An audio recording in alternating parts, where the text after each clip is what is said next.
Fucking kill me. Just fucking kill me.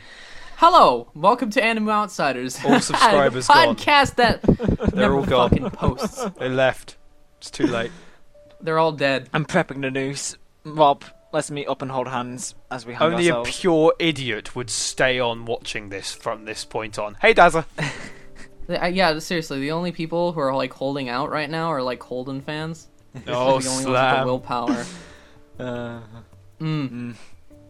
Burn Fuck you, Dazza. like a tree on fire.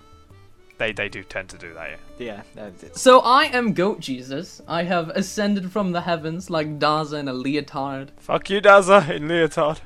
That, Dazza-tard. And you know what? I'm an anime reviewer. I'm a person. I make videos often. I do that sort of shit. And this is Rob, someone who formerly made videos What? that were good. I still make videos. I try. Yeah, moving along. It's not my fault Okay, that I'm and then stuck we in a have house. new blood. Jack I'm here. from Frodanis Oh. hasn't made a single video yet. Casual. No, he's made loads, he just doesn't release them. And by that I mean he hasn't made any. I'll have you know, I've made plenty of videos. So many videos. So let's just get started as we usually do by talking about the generic thing that we usually talk about. Oh right, why Dazza sucks. Hentai. Okay. Hentai? Oh, Well, why Dazza sucks in a hentai? That'd be an interesting one to watch. I think I saw that once. that'd be pretty fucking hot.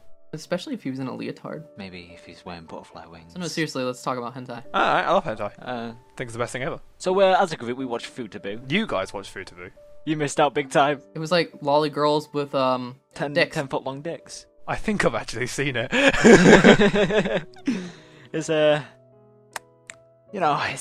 it's good. You know, actually, speaking of hentais, I've actually seen Sono Hanibira recently. You gotta understand that Sonohabira is literally life. You look at it, it's two little girls, it's two girls. It's lesbians, muff mashing.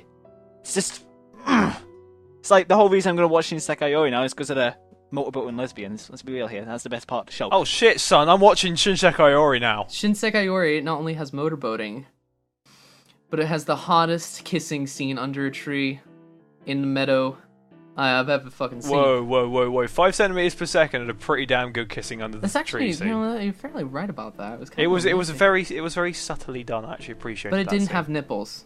So. It did not have. Wait, Shinsekai Yori has nudity? Wait, whoa, what? No, male nipples. So. Oh, Still, fucking. God damn it. I will say though, regarding my previous remark of I love hentai, which could be misconstrued, I think hentai is possibly one of the most interesting things to watch in all of history. I think it's fucking hilarious. Oh yeah! I saw another hentai with the rest of the group. You know, Allie and Glenn, and it was called Wordsworth. It had like Seen it? probably the best narrative in a hentai I have ever seen. Oh no! There are some that have good narratives. There are some. That have Well, I some mean, good this one like was like fantasy-esque, and it had like world building and characterization, and it was all pretty shit. But you know, it was fucking amazing by hentai standards. It was just like, this is blowing my mind. There's one hentai which is just tentacles, and then the last like 10 minutes is just like really dramatic, and like I was nearly in tears. I think it's called Shion. Did you get And tears like the on your whole boner? the entirety of it. I'm pretty sure you're talking about Madoka Rebellion. Oh snap! But no, like literally the entirety of it is just like tentacles, and then at the very end of it is just like one of the women gets like super betrayed and then gets killed. And it's like, I love you. And it's like, oh, that's so dramatic. It's like, what the fuck? So basically, Rebellion. Basically, rebellion. Jack. Yo.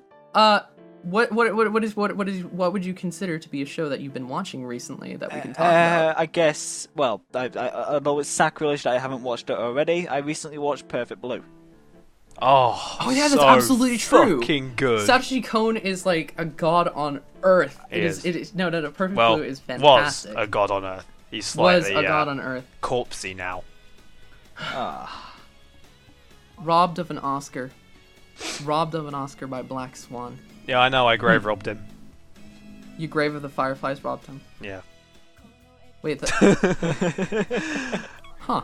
That joke like was more just than going one pun. nowhere. In terms of psychological horror, it doesn't get anything wrong. There's like a few conveniences. You know, the plot needs to work by some contrived means. Like coincidentally, 3 people all at once insane. need to have a mental illness. I hope that's not too much of a spoiler, but geez, it's fantastic. It's well paced. The characters. It's actually a coming of age story underneath the surface, which a lot of people don't really pay attention to or talk about. Yeah, I'm surprised no one seems to get that. That underneath it is actually quite a dark version of I can be my own person now. Yeah, I know, right? It's literally Blade Eva-esque Wolf. message. It's literally Blade Wolf. I'm my own master now. It's just revengeance, actually. It's a side story to revengeance. Side story to revengeance, Perfect Blue. That'd be awesome, actually. I would watch that. Perfect Blue with the way that its sound design was, and I think some of the tracks are really fantastic. And a lot of people don't pay attention either to the animation and how subtle it was in a few specific places. There's like this dance scene, and they're slightly off sync and like have a really realistic recoil in certain moves that they do, and it's an attention to detail film, and it was the one that established the trompe-l'oeil style that he would later go on to use in Millennium Actress and Paprika. A lot of people don't know, surprisingly, that Perfect Blue was supposed to be a live-action film that they didn't have the budget for, so they animated. It was actually made into a live-action film later. I heard it wasn't great. I heard the same. No, it's not. I think I'll give that a miss. Fucking, It's like I called might watch Yure Semete or something like that. It's something along those lines, and it's essentially the movie version is about this quirky girl who sings at a studio, I guess, and she's kind of loved by this grocery guy who's sort of looking at her a lot, and right. the guy runs a grocery store, and then nothing happens. Because it's close to the book, isn't it? Film. It's supposed to be close to the book. It's supposed to be close to the book, which is why like Satoshi Kon took the book and did a liberal adaptation of it, which is why it is him. It is him in its entirety. It's his own identity. It's his own film that he stamped on. You know, it almost has no relation with the book from what I can understand. Aronofsky owns the rights to Perfect Blue, and he used one of its scenes in Requiem for a Dream, which is very good use of it. Film. Very good use of it. And then he made Black Swan, and despite the fact that he legally owns the rights, when people said this is a lot like Perfect Blue, he just went, I've never seen it. It's his favourite film! He's actually said it like 3 times! I saw him saying, it's like, it's not influenced by it, it's just a coincidence. It's just a coincidence that it's my favourite film, I own the rights to it. He could have just made Perfect Blue. He legally can make Perfect Blue. He went to go meet Satoshi Kon. He was just like, hey dude! And like, he met the guy. It's like, oh yeah, Perfect Blue. Totally not inspired. Black Swan, Perfect Blue, Nina, Mima? What the hell is wrong with you? I know.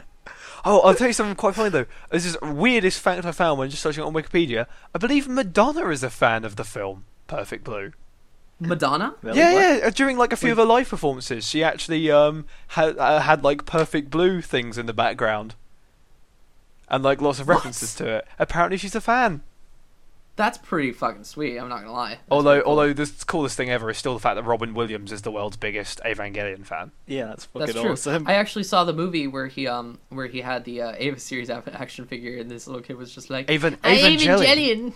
You know that he once in an interview that was the most painful thing he's ever had to do in his life, call it Evangelion. He actually hated himself for it. That movie was kind of weird. I thought it was a little bit underwhelming, to be honest, but it was worth it seeing the Evangelion action figure. And, you know, Robin Williams is badass, like dad that you wish you secretly had. Fucking like name snatch you Zelda. away from your actual dad. And it'd be kind of creepy at first, but then you'd realize that he had Ava merchandise, and then you were just like, Thanks for that. Except you for It's very cool. It is very cool. In terms of other things we've seen, I just finished, along with Jack, a certain series. Steins Gate. Steve I Steve's still have yet Gate. to see that one. I've had the files for it for so long, and I've never got round to it. Stop Scott. Okay, so Steins Gate, right? Right. It's got a lot Pretty of problems. compelling story for the it's pretty compelling story for the the last last arc is really compelling. The rest of it's a little bit boring. Maybe the one with the Mayuri arc was pretty good too. Yeah, But around the middle last of it. arc was pretty good. And then... And, it was heading down this road to greatness, and then it ended, and then I cried.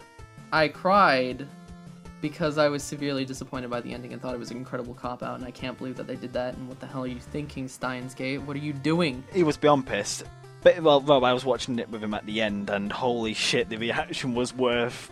I wish I had Audacity open or something to record Skype with, because it was absolutely beautiful. He was sat there at the last episode, and he was sat there, and I could tell he was on the edge of his seat, because it was literally one of the more tense things for him, and then he just sits down and just goes, No, it's a cop-out! No, I was like, I don't consider it canon. I still don't consider it canon. If I erase the memory of the last 5 minutes from my mind... Hey, Mike, you've still got a movie to go. Oh, no, I've seen the movie. Oh, really? A terrible movie. I saw the movie before I saw the series, and never... That does not... In retrospect, though, I don't know why I saw the movie, but I did see the movie, and I didn't like the movie. I thought it was extremely boring, and in retrospect, I still remember, because it wasn't too long ago, it was just before I finished the series, it's kind of still boring, and it really, I don't think anything would change. No, going back. It doesn't. The movie does not add anything to the series. It's more of a just. It feels really like does it feels like a cash grab on what the series was. It feels like a cash grab. I can see how it wrote itself into existence, and I don't think that if they were going to make a sequel, I don't think they should have gone for the edge that they did for that movie. There's a couple of other ideas that I had. I mean, I can't get into spoiler territory, but, maybe involving Mayuri in, a clever way, because I noticed that there was this little, kind of opening for... Yeah, Mayuri isn't, Mayuri's more of a vector for the audience to feel sorry for Okabe, and more of a reason for Okabe to go slightly mad. Well, yeah, I mean, Mayuri is not a deep, complex character. She's more of, this sort of character who's just and fucking, you know that there's nothing in her head. She's like my goddamn kazoo. Air goes in, she makes annoying noises, and then she shuts the fuck up. That's a good one. The Steins Gate's got a lot of problems with its characters, in my opinion. A lot of the characters feel rather bland and kind of very two-dimensional, especially Danny. He's fat otaku nerd, right? I don't. And I guess he's there for the players of the original visual novel to relate. But he's a super hacker. It's no, he literally has the worst voice in the Japanese language I've ever heard. He's probably the worst played Japanese performance I have heard in a very long time. This is one of... I would consider watching the dub exclusively to avoid Daru in Japanese. But then you don't get the beautiful. Then you don't get Piano Mamoru, and that's exactly why I stayed. Because voice acting, I was talking to someone earlier today, right? And he said, voice acting can make or break a character in terms of how likable they are. Nakamura. And Okabe, he's not exactly the deepest character around, but he's compelling and likable and funny, and that's all because of Mamoru Miyano being that god of a voice actor that he is. Performance changes everything. It really He's does. just he's the guy who played Light Yagami, so you're gonna get some fantastic laughs, and Okabe is just he laughs. Every time he laughs, I laugh along with him, because it's the funniest thing to hear him go. It's wonderful. I love it. He's like the Megumi Ogata of laughs. He's like the Megumi Ogata of laughs. That is totally true. And Megumi Ogata, for those of you who don't know, Shinji Ikari screams like a motherfucker. Oh my fucking god, those screams are just so good. Gotta say though, the seiyuu for Moeka did scream really, really loud when she got her phone nicked off her. Oh no, that was insane. Always obsessing over that Facebook. Always obsessing over that Facebook. Best scream of all time. I just want to quickly just see if we can figure out the best scream in anime of all time. That isn't Shinji. Oh. That isn't Shinji. Oh. Okay. It's Nakamura. Oh, Nakamura is a good one, right? Nakamura from Akanohana. That one bit early on in High School of the Dead where she drills that zombie to death with this fucking hand drill. That was a pretty good scream. If I was in High School of the Dead, I'd want to screw something, but I ain't no screws with that drill. Ooh! Ooh. I swear to God, I like become more straight like when I'm fucking tired. It's great. Goes a week without sleep, he eventually ends up being like, yeah, I banged that bitch last night, she was proper good. Yo. Yo, homie K, I ain't homie gay. Oh snap. Oh my God. More like gay Jesus. Oh, I see how it is now. Where you at, Michael? Yeah, it's happened. Although it should be pronounced Jesus or Jesus. Jesus. It's Yezu Goat Taco. Jesus. Anyway, back to reality. Ah, there goes gravity. Oh, right. Patema Inverted. What a charming film. Yes. I'm Oh, going to go sit in the Patema corner, Inverted. and I have yet to watch Hey, this. it's your turn to have a Steins Gate moment that I just had, and then me and Jack need to figure something that Michael hasn't seen that we have. Oh shit, son. Oh shit! What could this be? It's Get answer beginning. it. What is this? Answer it. What is Hello. love? Baby, don't hurt. Wait, hold on. Oh. Oh, okay. I'll come out and clear. Sorry, I just couldn't resist. Yeah. Alright, you're in the right place. Okay. Well, I believe we have been abandoned by Hill Plus. It's alright, Michael. We got this. We got this. Well, never mind. The police are coming to take me away. I can hear sirens outside. Shit. Looks like I'm going to have to leave you as well. You know, this is how it goes for AnimuOutsiders. The reason why we even didn't have a successful podcast was because, you know, one of our guests kind of forgot to record. I remember And- you talking about that. And some of the other reasons. Thanks, Chronic Depression. You're just wonderful. And then I never got anything made as well because we recorded this wonderful little lovely podcast. But the thing is that my ex was involved and I couldn't have that. No, could I? Shout outs to you who are listening. You fucking lemon. You fucking lemon? Orange, man. An orange? Oh, oranges. Why don't we take it a whole level and just go for apples? But you know what? You know what's been like really disappointing though? Oh, go on. Dark Souls 2. I know, right? Oh, I finished a game. I was just sat you were sat there with me in the call, and I finished the game because you know listen. I'm a pro. I'm good at games. I'm good at Dark Souls. 500 hours spent on a Dark Souls 1. Going to Dark Souls 2 and I'm like, yeah, it's pretty bland and boring. Oh look, 5th fight with a dude in armor. 7th fight in a dude in armor. 10, 15 fighting a dude in armor. This is getting good. You can get to the last boss. Beat the last boss and you sat there and you look at the ending and you just think to yourself, what did I get out of playing this game? I got fuck all. There was no decent world design. Everywhere decided to just... it makes no sense. You go from a level as a fucking plague-filled windmill of doom. You go down this lift, down some ladders. You end up in a fucking fortress made of lava. What's going on? I don't even, man. No, you go from a game that's as tightly made as Dark Souls 1 with, you know, interconnecting pathways that actually make sense, the world structure makes sense in itself, and, you know, decent hidden areas with decent hidden bosses and hidden things, and, you know, the game is just great, and the game is just fucking amazing, and then you go on to evolve into Dark Souls 2, it's like From Software took a step back, but then again, I have boarded the train, I've got my tickets, pre-ordered them, ready, boarded my train for Project Beast. Project Beast is going to be the beast, right? Am I right? That Foggate though. No, that Foggate looks fucking great. Oh, it fucking does. Oh my god. In terms of other shows that I've seen, back to anime, real quick. Oh shit. Car. Car? Looking for me. Anyway, in terms of other anime that I've seen, Jinosagi is something that I actually want to watch in.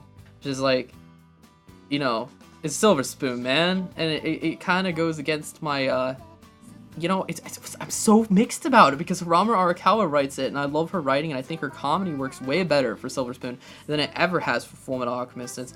It's brilliant in a few places, and the fact that it just like brings up a lot of this subject matter that I feel is rather contemporary about, I guess, where we get our processed foods from, which is an important dealio in my book. You know, being a goat, I don't want to be fucking slaughtered, you know what I mean?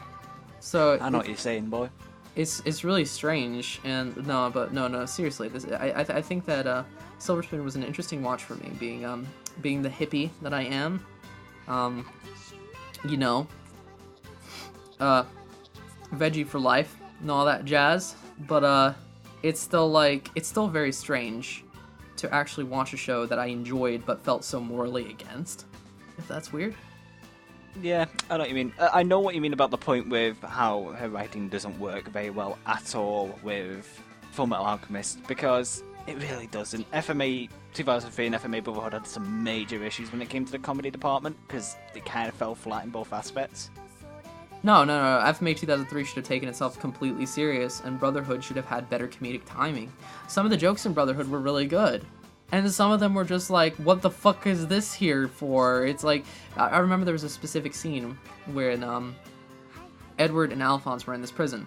And then a certain character comes up, and then they freak the fuck out. And it's a serious moment, and it should have been taken seriously. And it wasn't taken seriously, and it brought me out of the mood. And that's what FMA Brotherhood kind of does a lot. In terms of comparisons between the original FMA 2003 and Brotherhood, I'd say that FMA 2003 is probably my more favorite of the shows. I think I think it's a I got Domino's! What? What? I got Domino's pizza. So you abandoned us for fucking food, Rob. In my defense, I'm in trapped the corner. Here. I'm sorry. Rob, look. Pizza put on a shame. stitch go wig, get yourself on webcam, and dance for our amusement. I can't. I don't have a webcam. You in the house. I'm get trapped in the yourself house. on webcam now and dance. What were we talking about? No. Can we go back We to were talking about Inverted? Fullmetal Alchemist, the show that you've never seen before because you weren't here. Fuck. Yeah. Well, now I'm back here. Patema Inverted time.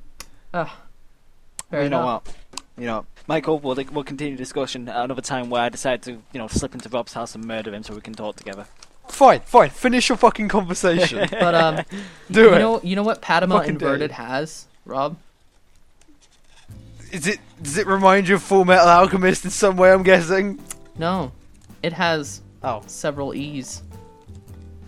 Oh, don't fucking do this to me. Oh yes, I'm doing it to you.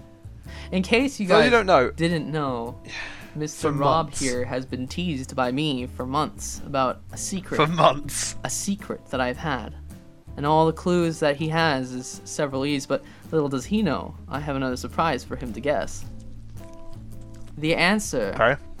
lays in front of you, before your very eyes, and it is something obvious that you will not think because it wasn't obvious before, but now it seems obvious because of the way that I talk about something obvious when I actually don't know what I'm talking about. I know exactly what you're talking about. I've been told what it is, Rob. It's a birthday present, mate, so I'm not telling you. It was my birthday like a while ago, and no one sent me anything. Sorry. You know when we were watching Steins Gate, just some of the openings, we were just going like, "Du-du-du-du-du-du-du." I'm sorry. Alright. Ease. You take ecstasy. No. Damn it. Anyway, do you guys wanna Patema continue your Inverted little- is a charming little film, and it reminds me of a Ghibli movie. It doesn't have very good characters, but the characters work properly for what the film is going for, and as a They pleasant, do what they have to. clever little action show that fulfills its premise almost completely, because I'd say that it pretty much, when we were watching it together, Rob, it was like, You were guessing a load of things, and it would do them when you did it. I was like guessing things and wanting them to do specific things. Well, yeah, you're doing that thing you do. Whenever you're watching a movie, you know how, like, sometimes you just go, I really wish they took this concept in this direction. Yeah. Every time you think that, the moment you think that, it does. Like, it knows the exact span of time you want to ask the questions. It's like I'd be like, why don't they just use the opposite poles to like float up to a certain place? And it's like they do it, and then, every time I come up with an idea, there would be some sort of either similar or the exact same thing that I came up with in terms of exploring this concept. And it's basically Patema Inverted is about these two worlds. One is underneath the ground, and the other one's like above the surface, I guess. And the gravities. Yeah, it turns out that everyone in them has different gravity. Yeah, the gravities are opposite for the people that live in those specific locations. So the guys from the below world will actually fall up into the sky. And then the guys from the above world fall obviously down, like normally. So they're kind of inverted poles, and while it doesn't explore the world totally, there's a lot of inference going on, a lot of things that happen in the film. It's very interesting. The villains, it's got like an Orwellian state in it and stuff. Yeah, and the villain is like a shitty mustache twirler. I love the villain. He's so over the top, though. I love him. I think he's amazingly funny. He's so unintentionally funny, what he but kind of creepy. Of?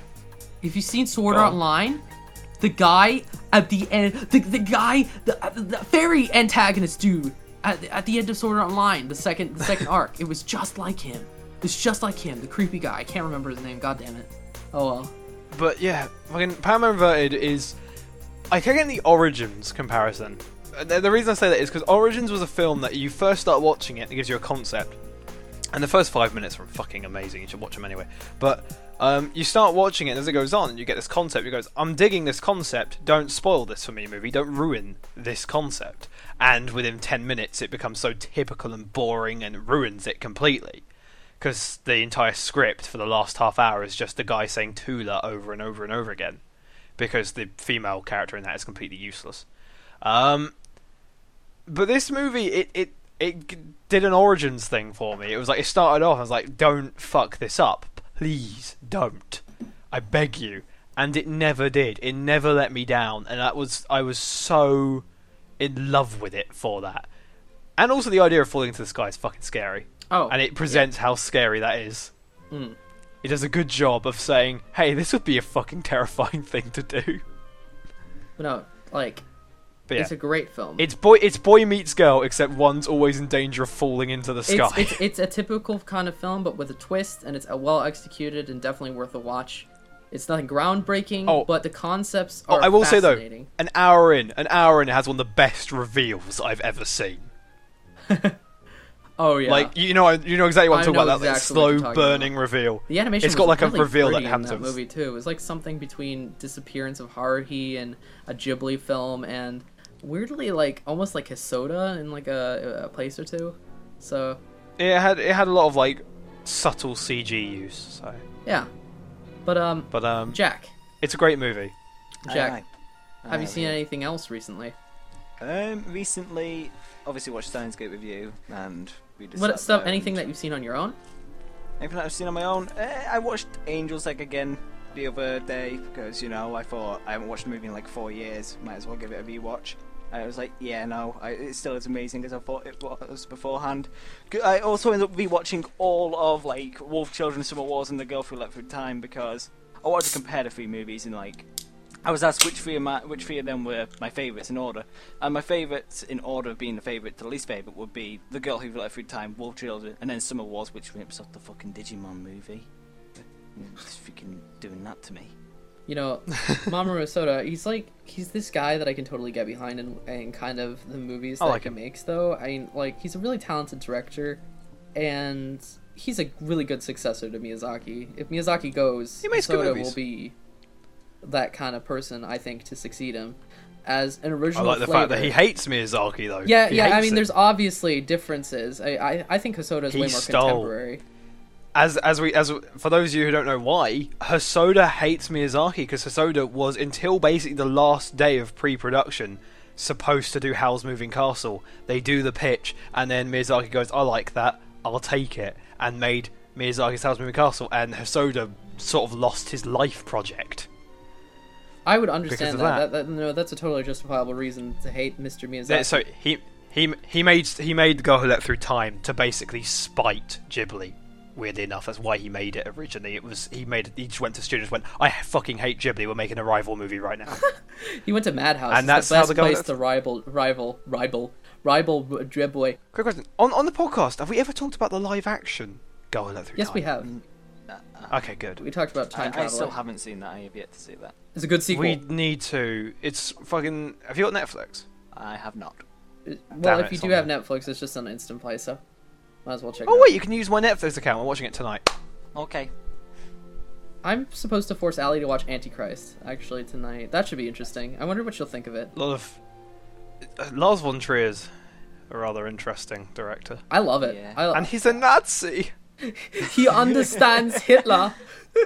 I understand Hitler. I love Lars von Trier very much. I think Antichrist is a great as none of film. my movies have shown. I think Antichrist is a great film. I think Melancholia is a really good film as well. I'd say that Antichrist, though, it's kind of a flawless film in terms of it knows exactly what it is. It is what it is. It's an art house film. There's no real problems with it that I can see. If you don't like it, it's just because you kind of just don't You're like not into it, really. You know, that's not your thing. Yeah, it's one of those films where it's like, you know, if you don't like it, it's more about taste and genre than it is actually about the quality of the film. Yeah, and it's definitely one of It's the one most of those kind of disturbing films. movies I've seen, and is very reminiscent in terms of cinematography to Silent Hill, which is really funny because I hear that Lars von Trier for that film was heavily inspired by Japanese horror movies, and it really shows. Silent Hill 2 being one of my favourite games of all time. Silent Hill 2 is So- fantastic. Silent Hill 2 and I Silent Hill 3, love though, Homecoming. Silent Hill 2, beats the Silent Hill beat the 3, shit out of and him. Homecoming. the holy trilogy. It's like, Although I will say that the announcement of Downpour did give us the greatest stare of all time.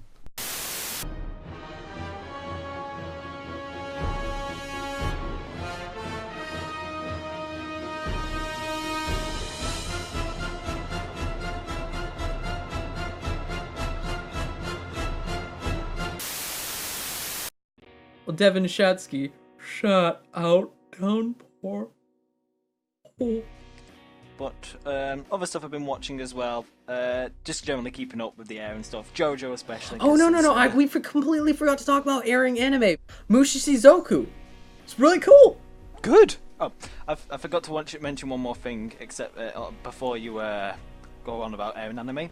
So me and a friend of mine called, well, he's called Cockmash, and you know where this is going. We've been watching an anime Wait. called Mad Bull 34.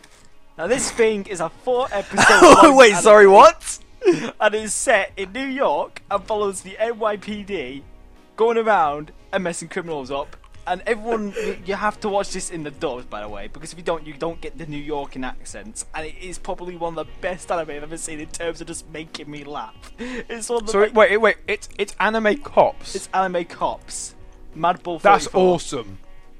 That's awesome. It's over the top as hell. It's crazy. Speaking of which, I don't know if this has come out yet or if it's going to come out, but have you guys heard of the Hideaki Anno anime? What? Hideaki Anno is getting a comedy slice of life anime made out of him. And It's already being made. I've seen the first 2 oh, it episodes. has? Yeah, it's the one where it's spot from like the thing of his wife, isn't it? Oh, it's tell me like what it's supposed to be like. from Tell me the what it's like. point of I view of his haven't wife. seen anything. I didn't even know it was out. Really shit. Oh, Because it portrays him to be like super generic otaku, which is really weird because he's not. He hates otaku. But he's supposed to be like literally every fucking like line he says is like a Robot Kaiser reference. do you think this is some sort of like strange Satire. thing that will tie into 4.0? I hope it does. Because again, it's I think it's written by his wife.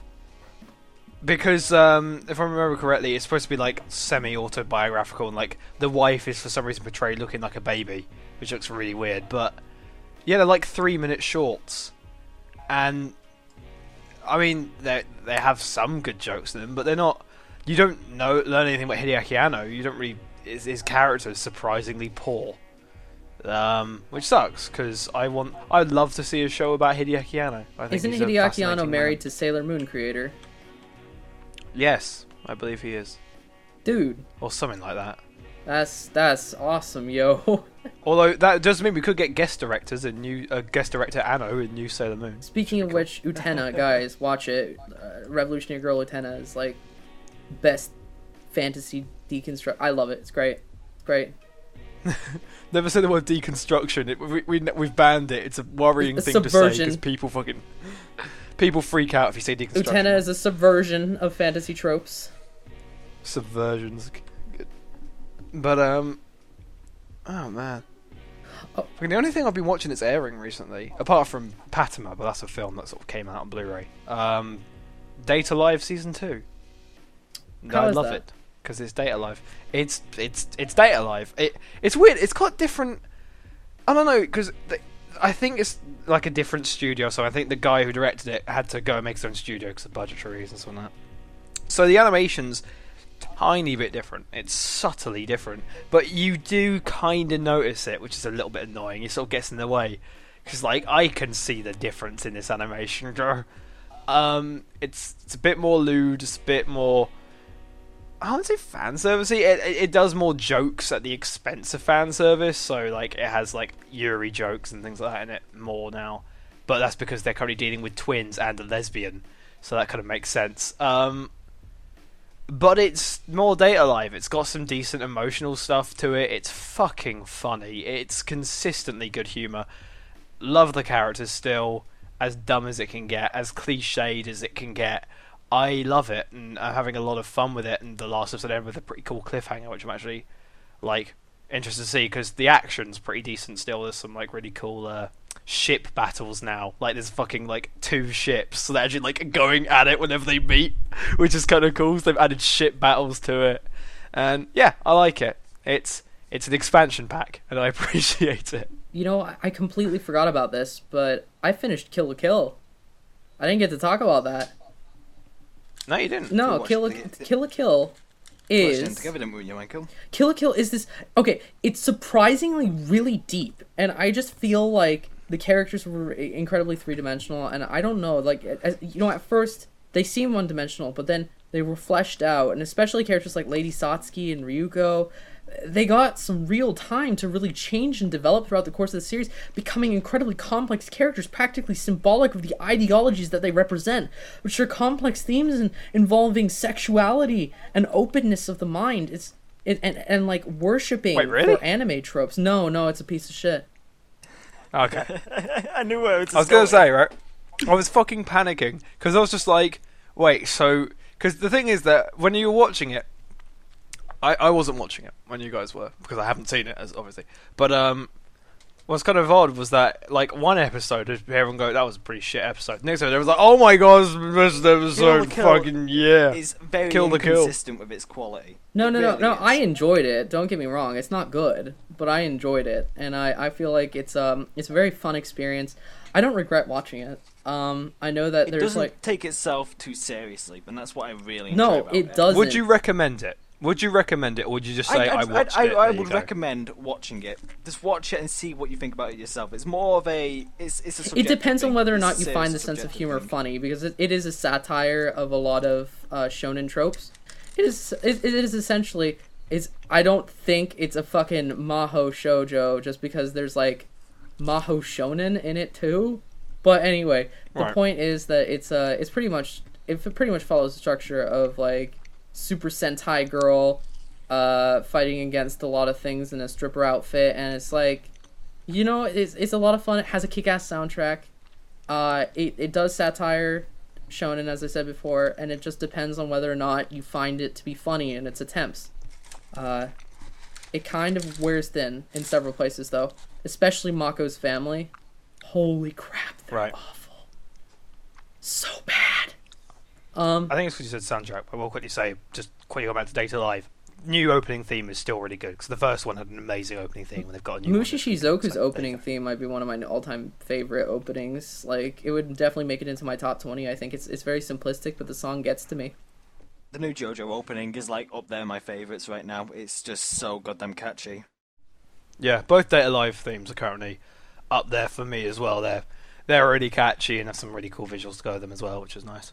Also, I will say though that the Date A Live themes do one thing which I wish all themes do, which is they always have this fucking like on both songs they have this like dramatic piano bit at the beginning with like orchestral score, right?